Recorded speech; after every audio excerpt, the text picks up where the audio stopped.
Halo, assalamualaikum warahmatullahi wabarakatuh. Apa kabar teman-teman semua? Pada video kali ini, ya seperti janji saya kemarin, saya akan bahas lagi soal FR bahasa Indonesia ya.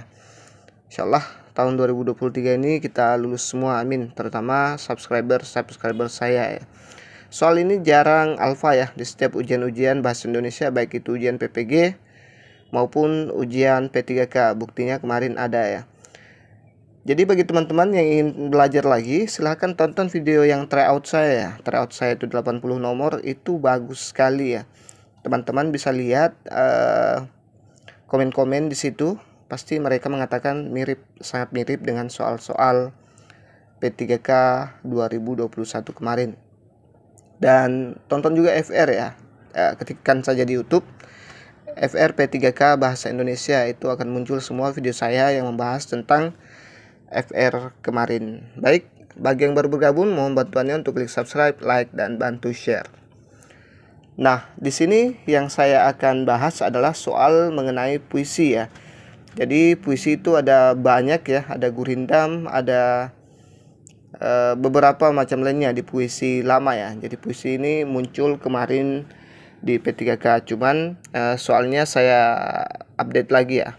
Kalau muncul lagi, teman-teman insya Allah akan bisa menjawab dengan mudah ya. Baik, kita langsung masuk ke soalnya.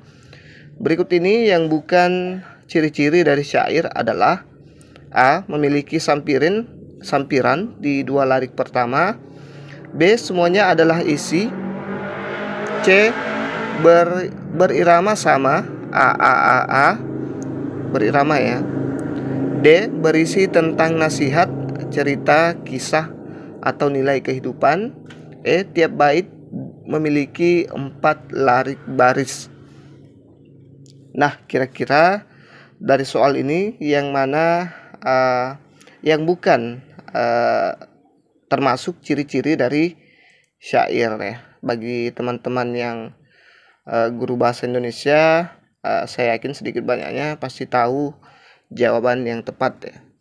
Baik, jadi jawabannya adalah option A, memiliki sampiran di dua larik pertama. Jadi ini bukan ya, hati-hati teman-teman, ada kata bukan sama dengan kecuali.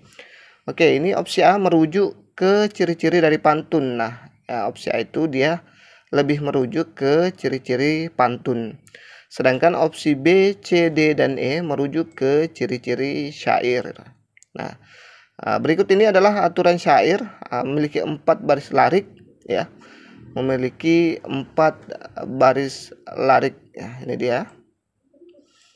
Kemudian bunyi akhirnya a. Oke, benar. Kemudian semua baris adalah isi.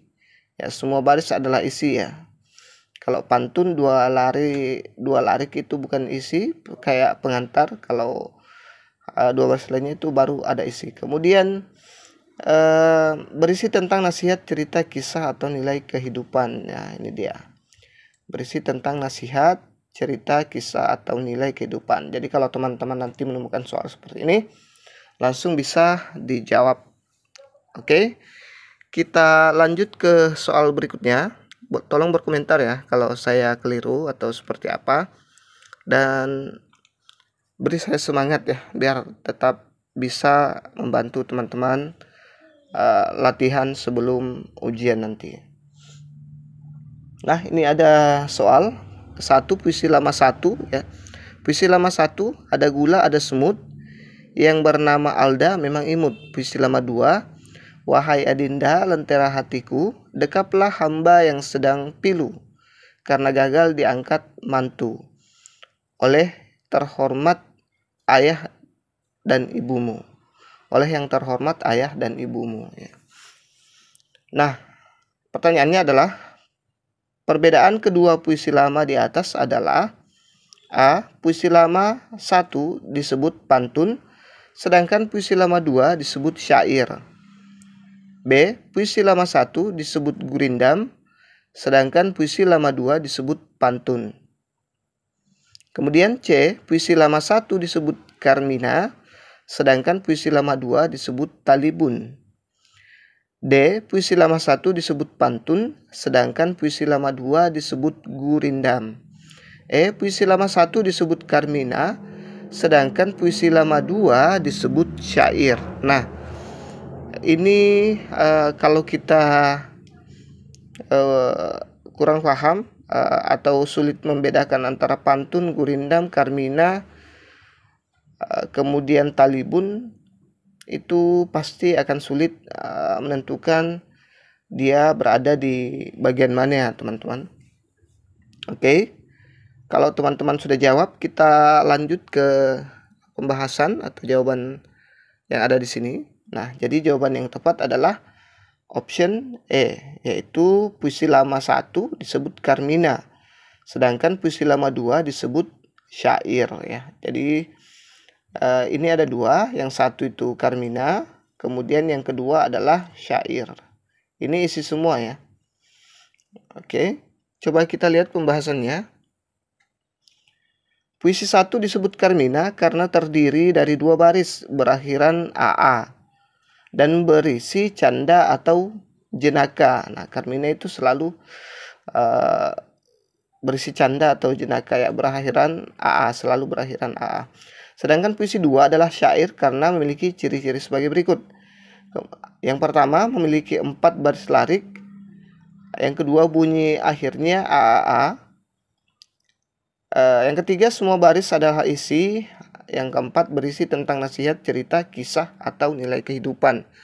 Nah, kalau kita kembali ke sini, ini sangat sesuai ya. Jadi ini karmina, dia berisi jenaka. Kemudian ini dia semuanya isi ya, semua isi. Kemudian berisi tentang kisah. Ini kisah seorang lelaki yang ditolak lamarannya oleh kedua orang tua wanita tersebut ya. Seperti itu kira-kira. Teman-teman, saya yakin lebih hebat daripada saya ya. Saya hanya menyediakan fasilitas untuk teman-teman mengingat-ingat kembali ya, bukan belajar, hanya mengingat-ingat kembali materi-materi teman-teman. Oke, kita lanjut ke soal berikutnya. Perhatikan puisi lama berikut ini. Membeli makanan untuk menyambut tamu. Tamu di jalan dikawal hansip. Hansip milenial bawa senapan. Jangan mau sama pacar barumu. Dia itu nakal dan suka ngintip. Lebih baik denganku saja yang lebih tampan.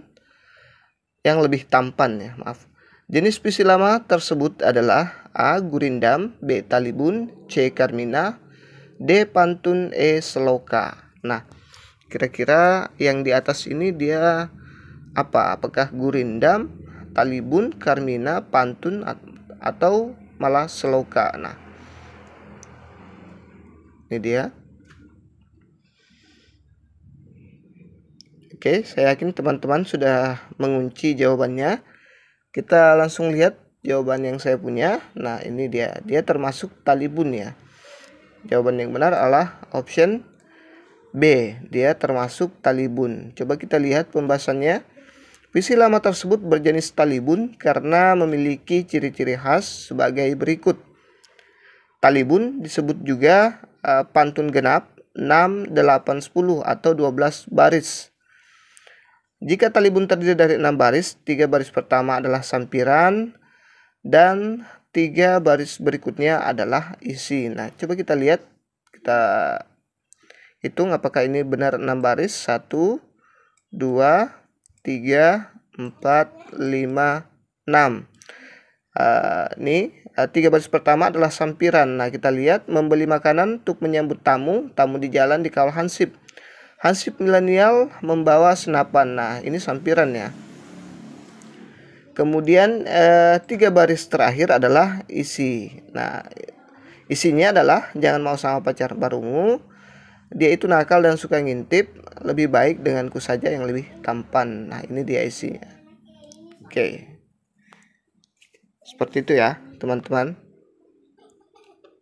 Oke, kita lanjut ke soal berikutnya. Puisi lama berikut ini yang tergolong gurindam adalah ada 5 di sini. option kira-kira yang mana termasuk gurindam? A. Jalan berdua dengan calon kekasih di Taman Maniloka indah dan bersih. Dihiasi gerimis dan kabut putih, pengobat hatiku yang teriris perih. B. Ke Jakarta membawa mobil, nyetirnya hanya satu lengan. Kalau kamu suka mengupil, tolong jangan dilempar sembarangan. Yang C. Jangan bicara kasar dan menyakitkan sebab itulah adab makhluk bernama setan. D. Ada anak lagi menyisir rambut dari bagian ujung sampai ke akar. Tak mengapa tampaklah bosan karena gatalnya sampai ke muka. Belajarlah hingga ajal menjemput. Dengan belajar kita akan pintar dan didekatkan dengan kesuksesan. Juga dijauhkan dari malapetaka. Yang E. Di lemari ada sirsak dan salak. Mari kita tertawa terbahak-bahak. Ini saya lupa enter ya teman-teman. Di sini sebenarnya ke bawah ya. Maaf, ini juga ada beberapa yang saya lupa turunkan. Nah, oke, kira-kira teman-teman yang mana kira-kira di sini yang termasuk gurindam? Apakah A atau B atau C, D atau malah E? Saya yakin teman-teman yang bisa mengingat baik materinya bisa langsung menentukan jawaban yang benar. Oke, kita lihat jawabannya. Jadi jawaban yang tepat adalah opsi C ya. Ini dia. Jadi yang benar adalah opsi C. Jangan bicara kasar dan menyakitkan. Itulah adab makhluk bernama setan. Kita lihat penjelasannya. Opsi C disebut gurindam karena terdiri dari dua baris berirama AA. Coba kita lihat iramanya. Ya, berirama AA ya. Ini sebenarnya enter ya teman-teman, saya lupa ya. Maaf. Sebab itulah adab makhluk bernama setan. Nah, ini sama ya akhirannya. Oke. Dan berisi nasihat atau nilai-nilai kehidupan. Nah, dia di situ berisi nasihat atau nilai-nilai kehidupan ya. Jangan berbicara kasar, itu berupa nasihat dan menyakitkan sebab itulah adab makhluk bernama setan. Nah, kalau yang